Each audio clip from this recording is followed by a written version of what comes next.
Friends, economics के basic concepts की series में आज एक नए टॉपिक के साथ मैं हितेश कुमार आप सभी का स्वागत करता हूं। आज का अपना टॉपिक है व्यापारिक बैंक, अर्थ एवं कार्य। सबसे पहले हम ये देखेंगे कि बैंक क्या होता है, बैंक शब्द की उत्पत्ति कैसे हुई। इसके बाद हम चर्चा करेंगे व्यापारिक बैंकों के विषय में और इसके फंक्शंस क्या होते हैं, इसे भी डिस्कस करेंगे। तो चलिए देखते हैं कि बैंक क्या होता है, बैंक शब्द की उत्पत्ति कैसे हुई। इसके लिए दो धारणाएं चलती है, एक तो इटालियन की और एक चलती है जर्मन की। इटालियन भाषा के बंकों से इसकी बैंक शब्द की उत्पत्ति मानी जाती है और इटालियन में इटली की बात करें तो इटली में लोग जो लेन देन का कार्य है वो बेंचों पर बैठ के करते थे, इसी कारण ये शब्द जो है वो ज़्यादा चर्चा में आया था। दूसरा जर्मन भाषा के बैंक से बना है, लेकिन इस बैंक की स्पेलिंग थोड़ी सी चेंज है, BANC के हैं, ध्यान रखिएगा। और यही कालांतर में अंग्रेजी भाषा के बैंक रूप में परिवर्तित हुआ, जो वर्तमान में अपन यूज़ में लेते हैं। अब आगे देखिएगा कि प्राचीन काल की बात करें तो विभिन्न देशों में बैंकिंग व्यवसाय, ये बैंकिंग सिस्टम है, उसके प्रमाण मिलते हैं, जिसका उल्लेख कौटिल्य के अर्थशास्त्र में भी मिलता है। प्राचीन काल की बात करें तो ये व्यवसाय आधुनिक बैंकों की तरह तो नहीं था, लेकिन उस समय ये जो कार्य वो व्यापारी वर्ग या महाजन, सुनार और देसी बैंकरों के द्वारा किया जाता था। बैंक की बात करें तो बैंक एक ऐसी संस्था है जो लोगों की जमाई स्वीकार करती है और साख निर्माण करके अग्रिम ऋण देने का काम करती है। हाँ, तो बैंकिंग संरचना के हम प्रकारों की बात करें तो बैंकिंग संरचना को दो भागों में बांटा जा सकता है। पहला तो है ऑर्गेनाइज्ड और दूसरा होता है अनऑर्गेनाइज्ड। ऑर्गेनाइज की बात करें तो ऑर्गेनाइज सेक्टर में क्या होता है कि जो साख निर्माण की प्रक्रिया है वो कानूनी तौर पर होती है, नंबर 1, और वो RBI के नियंत्रण में काम करते हैं। नंबर 2, ऐसी संस्थाएं कौन सी है, वाणिज्यिक बैंक है, जो ऑर्गेनाइज सेक्टर के अंदर आएगी। अनऑर्गेनाइज के अंदर अपन बात करें तो इसमें साख का निर्माण परस्पर भरोसे पर आधारित होता है, नंबर 1।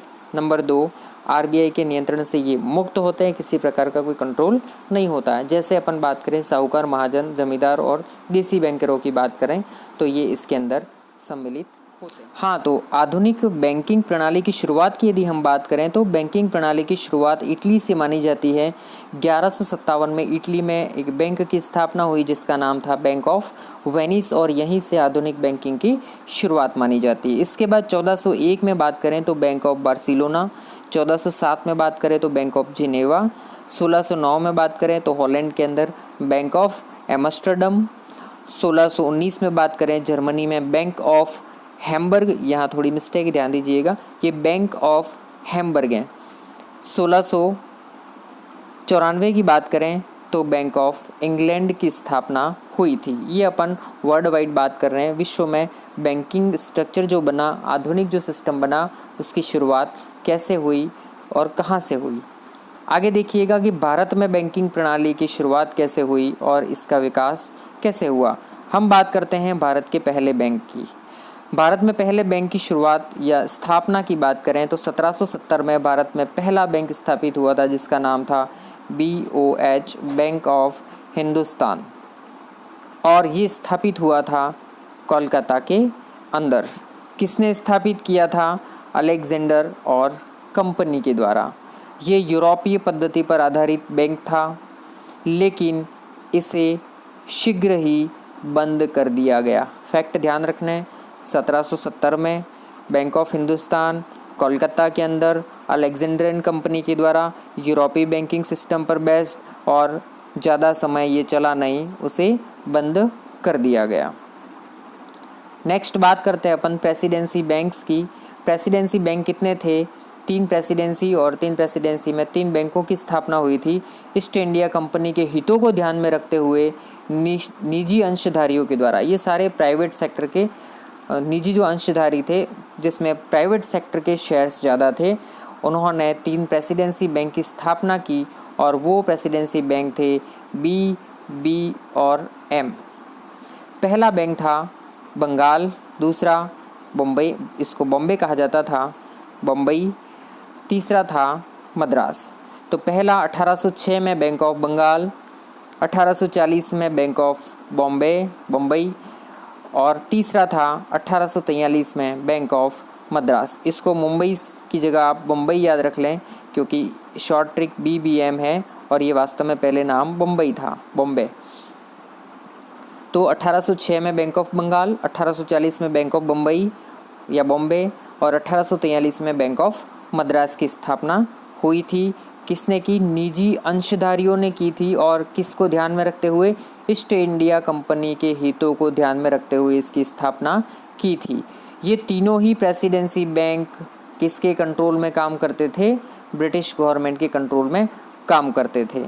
1862 की बात करें, 1862 की बात करें तो 1862 तक इन्हें नोट इशू करने का अधिकार भी प्राप्त था। जैसे अभी वर्तमान में रिजर्व बैंक ऑफ इंडिया के द्वारा जो काम किया जाता है वो उस समय इन प्रेसिडेंसी बैंक्स को भी प्राप्त था। ईस्ट इंडिया कंपनी के लिए ही काम करती थी ये बैंक, इसी कारण जल्द ही ये असफल हो गई। फिर 1921 में इन तीनों बैंकों को, तीनों प्रेसिडेंसीज बैंक को मिलाकर इंपीरियल बैंक ऑफ इंडिया की स्थापना की गई। Clear concept? आगे चलिएगा।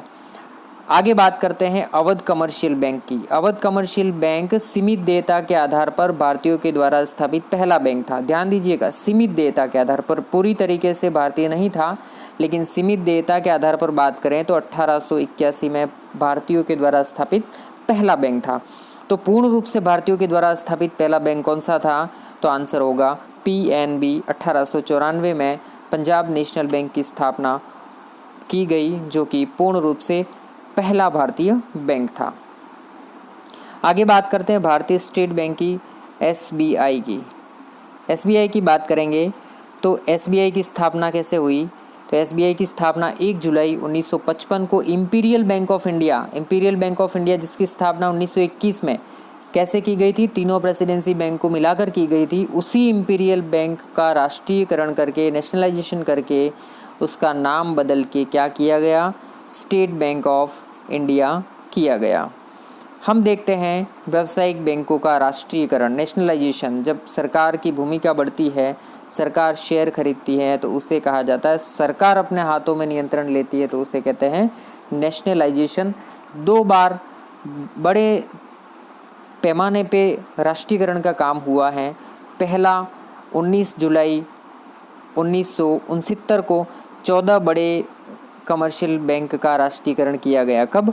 19 जुलाई 1969 को 14 बैंक और 15 अप्रैल 1980 को 6 बैंकों का राष्ट्रीयकरण किया गया।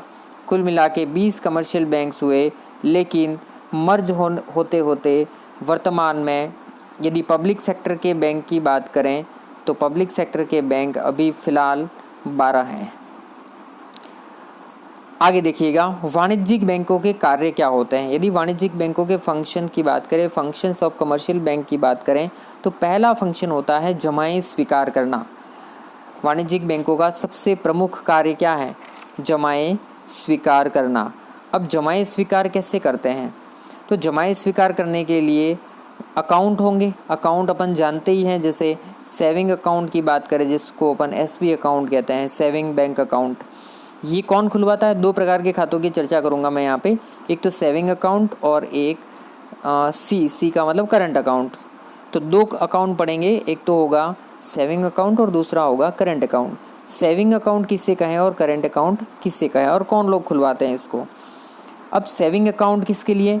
जितने छोटे बचत करता है या नौकरी पेशे वाले लोग हैं उनका अकाउंट होता है सेविंग अकाउंट। इन जमाओं पर जब इस अकाउंट में जमा कराई जाती है तो इन्हें कुछ निश्चित दर पे ब्याज भी बैंक से प्राप्त होता है, लेकिन दर तो कम होती है। करेंट अकाउंट की बात करें तो जो व्यापारी वर्ग हैं, जो उद्योगपति है, वो खाते खुलवाते हैं, जिसे अपन कहते हैं, जिनका दैनिक लेन देन बहुत ज़्यादा होता है और वो खाते खुलवाते हैं करेंट अकाउंट, जिसको CC अकाउंट या चालू खाता कहा जाता है। अब इस पे ब्याज की बात करें तो न के बराबर और बहुत न्यून प्राप्त होता है। आगे यदि अवधि जमाओं की बात करें, टर्म डिपॉजिट की बात करें, तो बैंक एक निश्चित अवधि के लिए जमाई स्वीकार करती है, जिसको अपन फिक्स डिपॉजिट या टर्म डिपॉजिट कहते हैं। इस पर ब्याज की दर इन दोनों से ज़्यादा होती है। तो बैंक अनेक रूप में जमाई स्वीकार करती हैं। एक शब्द आपने सुना होगा, डिमांड डिपॉजिट क्या होती है, मांग जमाएं क्या होती है। तो मांग जमाएं ऐसी जमाएं होती है जो ग्राहक के द्वारा किसी भी समय मांगे जाने पर बैंक को वापस अदा करनी पड़ती हैं, जिसे अपन मांग जमा कहते हैं। जब ऐसी जमाएं हैं तो इन पर ब्याज कम मिलेगा, क्योंकि कभी भी मांगने पर देनी पड़े तो उसमें रेट ऑफ इंटरेस्ट कम होगा। और जैसे टर्म डिपॉजिट की बात करें, जब मांगने पर तुरंत नहीं दी जा सकती या अदा नहीं की जाएगी तो उन पर रेट ऑफ इंटरेस्ट ज़्यादा होगा। मांग जमाओं की बात करें तो करेंट अकाउंट, एसबी अकाउंट को उसके अंदर अपन इंक्लूड कर सकते हैं। दूसरा इसका प्रमुख काम होगा ऋण प्रदान करना। व्यापारिक बैंकों का सबसे महत्वपूर्ण कार्य जमाएं स्वीकार करना, और दूसरे महत्वपूर्ण कार्य की बात करें तो ऋण देना, लोन देना। अब लोन ये अनेक प्रकार के लोन देता है, जैसे होम लोन की बात कर ले, पर्सनल लोन की बात करें, एजुकेशन लोन की बात करें, या अपन व्हीकल लोन की बात करें, तो अनेक प्रकार के लोन की सुविधा भी प्रदान करता है। इसमें एक सुना होगा आपने अधिविकर्ष ओवरड्राफ्ट की फैसिलिटी क्या होती है। तो ये क्या होता है, ओवरड्राफ्ट किसे कहें, सुना होगा आपने ओवरड्राफ्ट का मतलब क्या है कि व्यापारिक बैंकें जो होती है अपने कुछ ग्राहक उनको ऐसी फैसिलिटी देती है ओवरड्राफ्ट की, और उसे उसकी जमा से अधिक धन निकालने की सुविधा भी प्रदान करती हैं। लेकिन ये जो रेप्यूटेड क्रेडिट वाले इसके व्यवसायी वर्ग के जो ग्राहक होंगे उन्हीं को ये सुविधा बैंक देती है। आगे देखिएगा क्रेडिट क्रिएशन, इस पे पूरा एक नया वीडियो बनाऊंगा मैं, उसको आप ज़रूर देखिएगा क्रेडिट क्रिएशन का। तो क्रेडिट क्रिएशन का काम और क्रेडिट क्रिएशन के माध्यम से ही ये अपना जो व्यवसाय है उसको विस्तारित करने का काम करती हैं और लोन की प्रक्रिया को संपादित करती हैं। एजेंसी सेवाओं की बात करें, जिसके अंदर मैंने चेक विनिमय, बिल, ड्राफ्ट वगैरह लिखा हुआ है, तो इसके अंदर कुछ ऐसी एजेंसी सेवाएं हैं जो एक एजेंसी के रूप में काम करते हैं। व्यापारिक बैंक अपने खाता धारकों की जितनी संपत्ति और वसीयत है उसके कार्यकरण के रूप में और ट्रस्टी के रूप में भी काम करते हैं।